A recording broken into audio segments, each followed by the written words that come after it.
Okay, what's up, gang? It's been a little while since my last update, and now it is the fabled Big Honks year, which means the question on everyone's mind is, surely the horse game must be ready? I mean, if there was ever a time to just put the damn thing out, it's now. Well, no. It's not ready, but I have made some major progress. I haven't been uploading much or streaming, but I have been working a lot. So let's talk about it. One of the biggest reasons I haven't been making videos is exactly that. I've just been grinding, fixing bugs, redesigning core mechanics, tweaking features, just constant iteration. And honestly, there hasn't been very much to show off from that. It's all been part of that long, messy middle, the slog you have to push through to actually get a game to the finish line. Well, I'm still nowhere even remotely fucking close to the actual finish line, but progress nonetheless. See, okay, this is the ultimate trap of video game development YouTube, which is you start making videos to document the things you're working on, and you start encapsulating them into something that kind of tells the story of your game being put together. But when you're doing that in tandem with making the thing, the need to keep creating content starts to almost infect the creative process. You start to conceptualize the mechanics and systems of your game in terms of deliverables that can be packaged into a segment in a YouTube video. You start getting pulled apart by these two separate directions, which are making a game versus talking about making a game. It's really hard to do both in a sustainable and productive way, because eventually there's stuff you have to do to make the game that is not video worthy. And if you're only doing stuff that makes for an interesting video and you're just making videos and editing content all the time, you're not making a game, you're making videos. But anyway, there has been some pretty big and real things happening in my projects and in my life. In December 2025, I got the chance to do a small, very secret, private showcase of the game at a local GameDev meetup. This was the first time I'd really put the controller in the hands of complete strangers, people with zero prior exposure to horse content, and be able to just watch what happens, which, as I'm sure you could guess, was a very humbling experience. Somehow, the game on a technical level actually held together better than I expected.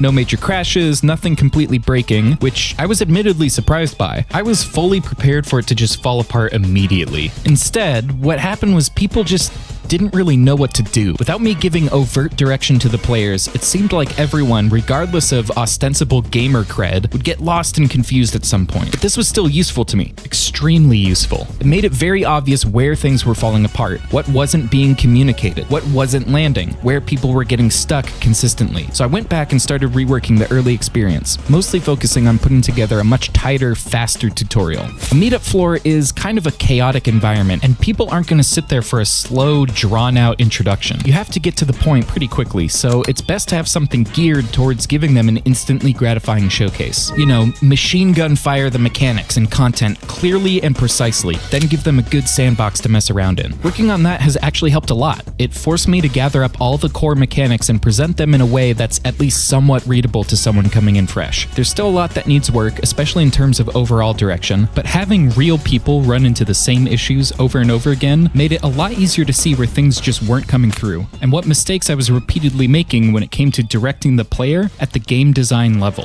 After that, I kept working solidly on the game until I had to stop in order to acquire housing, as in find a place to live. I hate you so goddamn much, you fucking piece of shit! So yeah, at the beginning of 2026, I moved, and that was huge, but it pretty much ate up all of my time, energy, and money for like the first quarter of the year. But now that I've got settled into the new digs, the machine is spooling back up, and we're making tons of progress again. 2025 got off the rails towards the back half, and I didn't make as much progress as I would have liked. Life really took over as I got more serious about the house hunt in order to make that a reality, and I diverted most of my remaining energy for game dev into horse game instead of the wagon game. So what the heck is going on with Halfway to Oregon? You may recall in our one video that went supernova talking about an incremental idler inspired by the Oregon Trail, we initially promised a demo. This game was intended to be a 1-month-long game jam that we would put out as a demo at the end to see what the response was like.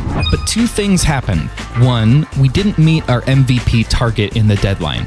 We just weren't confident that we had a playable and complete game loop by the end of the initial dev cycle. And two, we really liked this idea and this project. We wanted to keep working on it so we could eventually hit all our planned features and content. And then a secret third thing happened, which was that people actually were interested in the idea too. The overwhelmingly positive response we got from that video was honestly life-changing for me. I've never had so many people be interested in a project that I've worked on, and the amount of people commenting that they were inspired to create a game or that actually actually did create their own incremental games based on it blew my mind and melted my heart. So seriously, thank you all. It has been incredible to watch the support roll in over this last year. We've been working on the wagon game a ton lately, and we're determined to get this out to you to play no matter what. So stay tuned for another devlog updating you on the progress of the game and what we've been working on and what we've learned. As for the horse game, I would really love to get this out this year. It is the year of the horse after all. Uma Musume took the world by storm last year.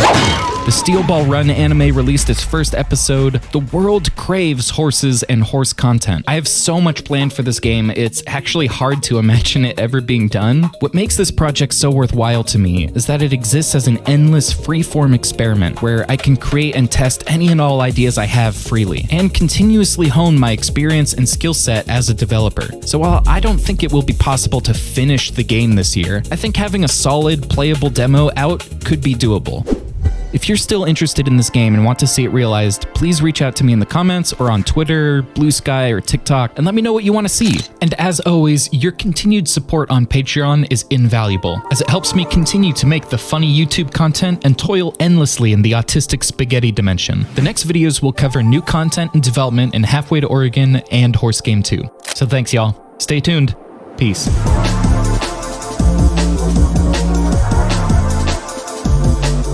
Support for this program is provided by Chuck Rector, Devin Cash, Sammy, Doc Brown, Jolene Kirby, and Bill Nibbs. Thank you.